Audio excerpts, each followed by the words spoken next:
আসসালামু আলাইকুম, আপনাদের সবাইকে স্বাগতম। পুতুল মিনি কুকুমে আপনাদের জন্য নিয়ে আসলাম মিষ্টি কুমড়োর তরকারি দিয়ে ডিমের রেসিপি। এখানে মিষ্টি কুমড়োটুকু কেটে নিলাম, 2টা ডিম নিয়ে নিলাম, এখানে কাঁচামরিচ পেঁয়াজ ভাজতে বসিয়ে দিলাম।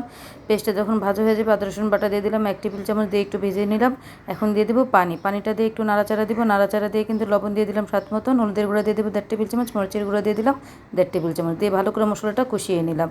মশলাটা কষানো হয়ে গেছে, এখন দিয়ে দেবো মিষ্টি কুমড়োটুকু দিয়ে ভালো করে নেড়ে চেড়ে দিয়ে দেবো সামান্য একটু পানিটা দিয়ে কিন্তু এখন আমি ঢেকে দেবো 10 মিনিটের জন্য।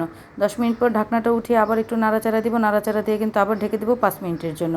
5 মিনিট পর ঢাকনাটা উঠিয়ে ভালো করে তরকারিটা কিন্তু এখন আমি কষিয়ে নিব।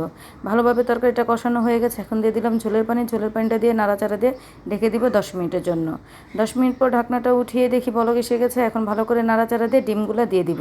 আমি কিন্তু ডিমগুলো পোচ করে দিয়েছি, এইভাবে কিন্তু রান্না করলে খেতে দারুণ লাগে। কারা কারা এইভাবে ডিম পোচ দিয়ে মিষ্টি কুমড়ো রান্না করে খেয়েছেন অবশ্যই কিন্তু কমেন্ট করে দিবেন। এখন কিন্তু আমি জিরের গুঁড়া দিয়ে দিলাম, জিরের গুঁড়াটা দিয়ে ভালো করে তরকারিটা জাল করে নিব। প্লিজ একটা লাইক, একটা কমেন্ট, একটা শেয়ার, সাথে একটা সাবস্ক্রাইব করে দিবেন। আল্লাহ হাফেজ।